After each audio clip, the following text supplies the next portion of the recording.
Pourquoi des vétérans jamaïcains, endurcis par tant de guerres et trahis par tous les chefs depuis plus d'un demi-siècle, osent-ils soudain affirmer Juan Vicente des... Non, nous lui faisons confiance? Imaginez ces hommes. Ils ont survécu à la violence, vu tomber des frères d'armes, et assisté à la parade de générations de dirigeants qui promettaient injustice et délivraient à l'oubli. Année après année, ils ont enterré leurs illusions, ne donnant plus leur loyauté qu'avec la méfiance de ceux pour qui tout engagement est un risque. Pour eux, la confiance n'est pas un mot, c'est une cicatrice. Dans les rues de Kingston, chaque promesse trahie s'est gravée dans leur chair. Ils n'écoutaient plus les discours, seuls les actes comptaient désormais. La lassitude avait remplacé la colère, la prudence avait supplanté l'espoir. Pour comprendre la profondeur de cette méfiance, il faut revenir sur l'histoire de la Jamaïque et de sa diaspora. Prenez l'exemple de la période post-indépendance lorsque, en 1962, l'île obtint sa souveraineté. Les rues vibraient d'espoir. Les jeunes et les anciens défilaient sous le nouveau drapeau, convaincus que tout allait en changer. Mais très vite, les intérêts étrangers revinrent peser sur les décisions locales. Les politiques économiques, dictées depuis Washington ou Londres, finirent ainsi par décevoir ceux qui rêvaient d'une vraie autonomie. Ces hommes-là ont connu les réformes annoncées à grand bruit, telles que la réforme agraire des années 70, qui, malgré les promesses, n'a jamais réussi à redistribuer équitablement les terres. Ils ont vu les plans d'ajustement structurel des années 80 imposés par le Fonds monétaire international, qui ont creusé les inégalités et affaibli l'État-providence. Ce sont ces blessures, invisibles à l'œil nu mais profondes, qui alimentent leur défiance. Pour ces vétérans, chaque promesse non tenue a un visage, celui d'un camarade tombé, d'une famille laissée pour compte, d'une jeunesse partie tenter sa chance à Toronto ou à Londres, loin de la terre natale. Ce n'est pas simplement une question de politique, mais un drame humain répété de génération en génération. Pourtant, une nuit, dans une salle communautaire marquée par le temps, un événement inattendu s'est produit. Ces vétérans, usés par 50 années de désillusion, sont venus écouter un jeune capitaine africain, Ibrahim Traoré. Ce n'était pas l'effet d'une vidéo virale ni la mode d'un slogan. Sous les néons fatigués, ceux qui avaient porté tant d'uniformes et baissé tant de drapeaux ont reconnu en lui autre chose. La flamme de l'intégrité, le courage sans compromis, la présence d'un chef qui ne détourne jamais le regard. L'atmosphère était tendue. Chacun mesurait le poids de ses propres défaites. Pourtant, au fil des paroles, une conviction s'est frayé un chemin. Cet homme n'est pas comme les autres. Quand ils ont murmuré, presque à leur insu, « Nous lui faisons confiance », le silence qui a suivi valait toutes les preuves du monde. Pourquoi ? Qu'ont-ils perçu dans ce jeune capitaine africain que tous les autres leaders leur avaient refusé ? Pour saisir la portée de ce moment, il faut remonter à d'autres instants historiques où un peuple désabusé a vu surgir un leader différent. Rappelons-nous du Ghana en 1957, lorsque Kwame Nkrumah déclara l'indépendance. Les foules, épuisées par la colonisation, retrouvèrent espoir en voyant un homme qui, malgré ses défauts, incarnait l'audace et la volonté de rompre avec l'ancien monde. Mais là aussi, les pressions extérieures et les divisions internes vinrent briser l'élan. La Jamaïque a connu des trajectoires similaires, voyant ses rêves contrariés par la géopolitique et l'égoïsme de certains chefs. Rater ce moment, c'est ignorer la possibilité d'une renaissance, celle d'un leadership vrai, capable de rallumer la fierté, la dignité et l'espoir dans une diaspora noire trop souvent trahie. C'est manquer la transmission d'une force qui pourrait transformer l'avenir de tout un peuple. Que s'est-il vraiment passé cette nuit-là à Kingston ? Qu'est-ce qui a réveillé l'âme de ces anciens combattants ? Pour comprendre ce bouleversement, il faut revenir aux origines de leur méfiance et à la blessure profonde laissée par des décennies de promesses brisées. C'est là que commence la véritable histoire. Avant d'analyser leurs choix, il faut d'abord comprendre l'ampleur de leur lassitude. Imaginez, traverser plus de 6 décennies d'histoire, assister à la naissance de promesses éclatantes, puis, à chaque génération, regarder ces espoirs se dissoudre dans la poussière. Depuis plus d'un demi-siècle, la diaspora noire a entendu les mêmes mots. Liberté, dignité, souveraineté. Mais combien de fois ces paroles ont-elles été trahies ? Accords signés, traités célébrés, réformes annoncées avec fracas, et toujours la même désillusion au bout du chemin. Les rêves d'indépendance se sont vite heurtés à la dureté des compromis, aux négociations secrètes, là où la voix des peuples n'était qu'un murmure étouffé. Prenons un exemple concret. Dans les années 80, sous la pression des institutions financières internationales, la Jamaïque a dû réduire son budget pour l'éducation et la santé. De nombreuses familles ont vu leurs enfants quitter l'école, faute de moyens. Les vétérans, qui portaient de l'espoir d'un avenir meilleur pour leurs enfants, ont été témoins de cette descente aux enfers. Beaucoup se sont sentis trahis par ceux qu'ils avaient tant apportés au pouvoir. Derrière ces promesses non tenues, il y a les influences extérieures.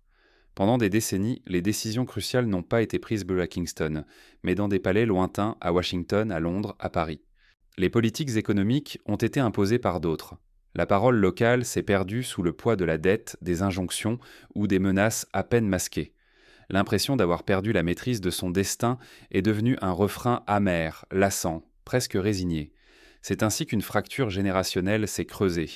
Ceux qui avaient donné leur jeunesse à la Jamaïque, qui avaient servi avec honneur, se sont retrouvés devant des dirigeants qu'ils ne reconnaissaient non plus. Autrefois, la loyauté et le sens du sacrifice étaient des vertus cardinales. Désormais, le calcul, la prudence, parfois la soumission, semblent avoir pris leur place. Ils ont vu défiler les gouvernements, les slogans, les fêtes d'indépendance, mais le cœur n'y était plus. Comment accorder encore sa confiance après tant de trahisons, tant de désillusions ? Cette lassitude n'est pas une simple humeur, mais une fatigue profonde, une blessure collective. Ne pas saisir sa profondeur, c'est ignorer la racine de la défiance, comprendre pourquoi il est si rare de voir cette génération se rallier derrière quelqu'un. Leur silence, leur scepticisme ne sont pas des caprices, ce sont des cicatrices, gravées par 60 années de désenchantement. Dans l'histoire du continent africain, des phénomènes similaires ont été observés. Par exemple, en Afrique du Sud, après la chute de l'apartheid, de nombreux anciens combattants du mouvement ANC sont devenus sceptiques envers les nouveaux leaders, déçus par la lenteur des changements sociaux et économiques. Cette méfiance a traversé les océans et s'est ancrée dans toutes les diasporas issues de la colonisation. Pourtant, un événement inattendu a fissuré, ne serait-ce qu'un instant, la carapace de leur méfiance. Qu'ont-ils donc vu dans ce jeune capitaine venu d'Afrique ? Qu'est-ce qui a ravivé chez ces vétérans usés une flamme qu'ils croyaient à jamais éteinte ? Ibrahim Traoré n'est pas un nom parmi d'autres. Son apparition va bouleverser la vieille garde jamaïcaine, forçant chacun à réexaminer ce qu'il croit possible. Ce n'est pas seulement ce qu'il prononce, c'est la manière même dont il occupe l'espace, dont il respire, qui change tout. Dans chaque vidéo d'Ibrahim Traoré, les anciens combattants jamaïcains observent avec l'acuité de ceux qui ont tout vu. Ils décryptent la posture du jeune capitaine, la netteté de son regard, sa façon de se tenir, jamais fléchi, jamais en retrait. Aucun geste, aucun frémissement ne laisse deviner la peur ou la soumission. Pour ces hommes façonnés par des décennies de compromis et de trahison, ce langage silencieux pèse bien plus que 1000 discours. Ils reconnaissent pendant sa démarche, dans la hauteur de son menton et son affrontement direct avec la caméra, le souffle de l'honneur et de la fraternité. Rien en lui ne trahit la compromission, ni l'asservissement aux puissances extérieures. Autour de ces images, un dialogue muet circule entre les vétérans. À leurs yeux, ce jeune capitaine incarne ce qu'ils attendaient depuis plus d'un demi-siècle. Un leader debout, fidèle à son peuple avant tout, sans allégeance à un parti ni à des intérêts étrangers. Cela ravive en eux une fierté raciale longtemps étouffée, mêlée à la douleur de toutes ces heures perdues, de toutes ces occasions manquées où leur génération aurait pu choisir la parole ou la résistance. Certains murmurent, presque à voix basse, qu'ils n'avaient plus ressenti ce frisson depuis le temps des grandes luttes d'émancipation. L'ascension de Traoré ne suscite pas seulement de l'admiration, elle ranime la nostalgie, mais surtout un immense espoir, une sensation de renaissance identitaire. Ce n'est plus une simple ferveur politique, c'est la possibilité pour la diaspora noire d'entendre l'écho de sa propre dignité dans la voix d'un homme resté debout sur le continent africain. Des rues de Kingston à Montego Bay, des quartiers de Toronto à ceux de Birmingham, les discussions s'enflamment. On ne juge plus les chefs à l'aune de leurs alliances ou de leurs promesses, mais à la lumière de leur courage et de leur droiture.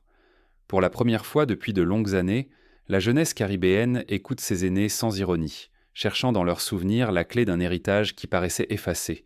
Mais ce moment reste fragile. Il peut mener à un nouvel élan collectif, à une fierté partagée, à un réveil historique. Ou bien, si rien n'est entrepris, il risque de renforcer ce sentiment d'impuissance et de résignation qui ronge tant de familles vent noir depuis plusieurs générations. C'est là, au cœur de cette tension, que les vétérans prennent une décision inédite. Ne plus seulement témoigner, mais agir pour que ce souffle de dignité ne s'éteigne pas une fois de plus. Pourtant, l'action n'a rien d'évident. Chaque choix comporte ses risques, et nul ne sait comment répondre véritablement à l'appel. Mais déjà, l'engagement collectif commence à dessiner de nouveaux possibles.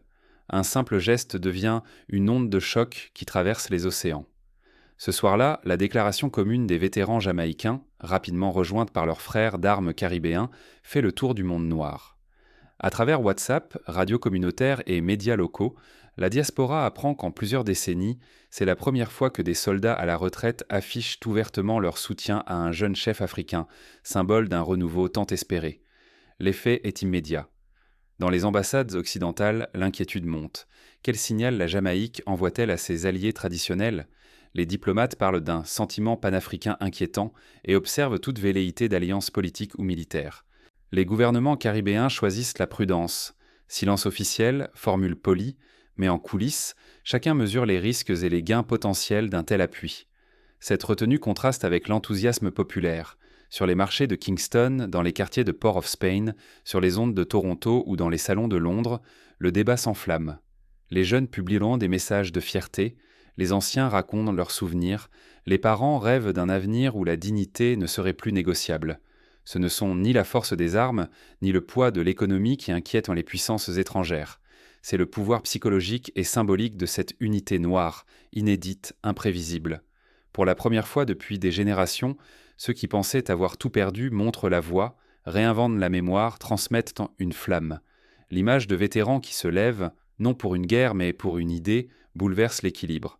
Elle réveille des souvenirs de lutte, inspire une jeunesse dispersée et rappelle aux puissants que la loyauté ne s'achète pas. C'est cette onde invisible qui provoque la peur.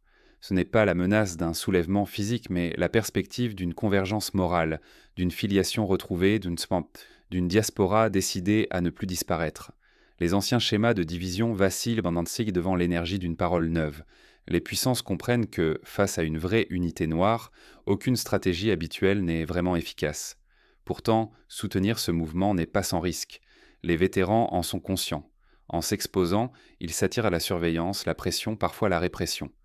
Les médias étrangers propagent des doutes, multiplient les insinuations, cherchent à discréditer leurs gestes. Mais reculer face à la menace, ce serait condamner la mémoire et la fierté de la diaspora à l'oubli, offrir la jeunesse à la résignation, laisser l'histoire s'écrire sans eux. Alors la tension monte. Faut-il continuer, porter ce message malgré les dangers, ou battre en retraite pour préserver ce qui peut l'être ? Dans les rues et les salons, sur WhatsApp, dans les veillées, la question circule, urgente, brûlante, mais une lueur de courage persiste. À mesure que la peur grandit, certains commencent à transformer l'hésitation en engagement. Ce n'est pas seulement une histoire d'hier. Ce qui s'est vécu dans cette salle en Jamaïque est un appel à aujourd'hui, un défi pour demain. Ce souvenir est une flamme à transmettre, pas une relique à enfermer. La dignité, le courage, la vigilance, tout ce qui a animé ces anciens n'a de sens que s'il traverse les générations. Ce feu ne peut rester entre les mêmes mains. Il doit être confié à celles et ceux qui doutent encore que l'histoire puisse leur appartenir, la jeunesse.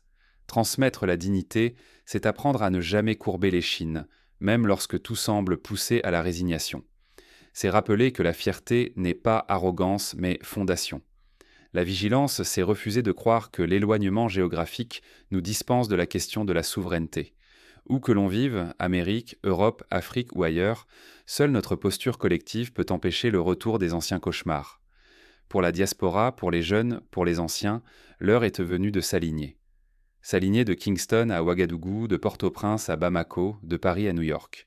Non pour imiter, mais pour bâtir un pont vivant entre la diaspora, les Caraïbes et l'Afrique. Un pont de dialogue, de soutien, de respect, sans hiérarchie ni domination. Le prix de la vérité et de la cohérence est élevé. Ibrahim Traoré l'a démontré. Tenir debout, c'est parfois s'exposer aux menaces, à l'isolement, au dénigrement. Mais le prix du silence et du compromis est bien plus lourd. C'est celui de l'effacement, de la perte de notre voix collective. Ce moment, cette reconnaissance entre générations, révèle une autre voix, celle qui refuse d'échanger la dignité contre le pragmatisme politique. Celle où les cicatrices d'hier deviennent des leçons, pas des chaînes. Refuser la posture de victime, réapprendre à marcher la tête haute, chacun peut incarner cette cohérence dont le monde manque cruellement. Il ne s'agit pas d'attendre un sauveur, mais de multiplier les actes de courage, petits ou grands, dans la famille, le quartier, la communauté. Soutenir l'émergence d'une posture collective, c'est regarder au-delà des clivages politiques, au-delà des frontières héritées de la colonisation. Attention, si la transmission s'interrompt, Si la flamme s'éteint, alors la relève devra affronter les mêmes impasses. Mais si chacun s'en saisit, un avenir autonome devient possible. Un avenir où la vérité n'a pas de prix, où la dignité ne se troque pas, où la jeunesse apprend à résister non par haine, mais par amour de soi et des siens. Voilà l'invitation lancée à toute la diaspora, à ceux qui doutent, qui hésitent, qui pensent que tout est déjà écrit. Rien n'est figé. La cohérence, la solidarité, la fierté, ce sont des choix quotidiens, accessibles à tous. Mais comment, concrètement, s'approprier cette posture? Comment faire vivre cet héritage dans nos vies, nos familles, nos villes? Pour répondre à ces questions, il faut plonger dans le quotidien, là où se forgent les gestes et les voix de demain. Explorons comment cette transmission peut devenir réalité, pas seulement promesse. Premièrement, il s'agit de revisiter l'histoire familiale. Chacun peut, par exemple, interroger ses anciens sur leur passé, enregistrer leurs récits, poser des questions sur ce qu'ils ont vécu. Dans de nombreux quartiers de Kingston et de Montego Bay, des ateliers de mémoire ont été mis en place où jeunes et anciens se retrouvent pour échanger. Cette pratique, simple en apparence, permet de restaurer un pont brisé entre générations. Deuxièmement, il faut ancrer la dignité dans le quotidien. Cela peut passer par le refus de certains compromis, même modestes. Par exemple, dans une famille de la diaspora installée à Londres, la grand-mère a refusé que ses petits-enfants changent de prénom pour s'intégrer plus facilement à l'école. Elle leur a expliqué l'histoire de leur nom, son sens, et pourquoi il fallait le porter avec fierté. Ce geste simple mais ferme a marqué durablement la conscience des enfants. Troisièmement, il est essentiel de s'impliquer collectivement. Dans les années 2010, des associations caribéennes ont lancé des programmes de mentorat où des professionnels expérimentés accompagnent de jeunes diplômés dans leur recherche d'emploi. Ces initiatives, qui s'appuient en masse sur la solidarité communautaire, permettent de lutter contre l'isolement et la résignation, tout en transmettant un savoir-faire et une éthique de résistance. Quatrièmement, il convient de se réapproprier l'espace public. Dans plusieurs villes, des groupes de jeunes organisent des expositions sur l'histoire de la diaspora, des projections de films africains, des débats ouverts sur l'avenir des relations entre l'Afrique et les Caraïbes. Chaque événement devient une occasion de rappeler que l'histoire ne s'arrête pas à la souffrance, mais qu'elle peut être source de réinvention. Cinquièmement, il s'agit de développer une culture de l'entraide. Prenons l'exemple du mouvement Rastafari, qui dès les années 30 a prôné la solidarité et l'autonomie face au pouvoir colonial. Cette philosophie d'entraide se retrouve aujourd'hui dans de nombreux groupes associatifs, qui organisent des collectes alimentaires, des soutiens scolaires ou des aides juridiques pour les plus vulnérables de la communauté. Sixièmement, il faut apprendre à résister aux discours de division. Les médias parfois tentent d'opposer les générations ou de minimiser l'importance de certains combats. Or, chaque fois qu'un jeune écoute un ancien, chaque fois qu'un ancien tend la main à la jeunesse, une partie de cette stratégie échoue. La cohésion sociale se construit dans ces petits actes, invisibles mais puissants. Enfin, il est indispensable de garder une vigilance active face aux tentatives de récupération politique. Trop souvent, des mouvements sincères ont été récupérés par des partis ou des entreprises cherchant à se donner une image progressiste. Pour éviter cela, chaque engagement doit être ancré dans une réflexion critique, dans la consultation collective, dans le refus de la compromission. À toi de choisir maintenant. Que vas-tu transmettre? Ce récit n'est pas une simple chronique. C'est la voix de ceux dont l'espérance s'est consumée trop longtemps, mais qui, aujourd'hui, sentent la braise renaître. Ce feu, il ne doit plus dépendre du hasard, ou s'éteindre sous les vents contraires. Observe les anciens, ces vétérans jamaïcains. Lassés d'attendre, ils ont décidé de se lever, de parler, d'agir. Ils ont compris. Il y a un temps pour observer, puis un temps pour se dresser et affirmer sa vérité. Leur prise de parole, c'est une rupture nette avec des décennies de silence. Ils refusent que la fierté s'éteigne à huis clos, ils préfèrent transmettre, soutenir, allumer la voix, plutôt que céder à l'oubli. Ce que tu fais aujourd'hui pèsera sur demain. Rester spectateur, c'est offrir le silence à ceux qui viennent. Mais t'engager, même par un mot, un geste, une écoute, c'est offrir bien plus. La dignité, la mémoire, le courage. Personne ne le fera à ta place. L'héritage de résistance et de vérité ne tombe pas du ciel. Il se construit, il s'apprend, il se partage, de bouche en bouche, de cœur à cœur. Ce soir, quelque part, quelqu'un doutera encore qu'une voix ordinaire puisse changer le cours des choses. Pourtant, l'histoire du monde n'est faite que de ces étincelles, portées par des mains simples. Ne sous-estime jamais la force de ton engagement, ni la portée de ta voix. Refuser la passivité, c'est refuser l'effacement. Refuser la résignation, c'est redonner à la diaspora noire sa place dans l'histoire en marche. Alors, quelle trace veux-tu laisser ? Veux-tu que tes enfants héritent du silence ou du courage ? La prochaine génération retiendra-t-elle que tu as détourné les yeux ou tendu la main au moment crucial ? À chaque génération, la question ressurgit. Qui sommes-nous ? Quand tout vacille, c'est à toi de répondre. L'héritage se joue maintenant, mot après mot, vérité après vérité. La suite dépend de toi.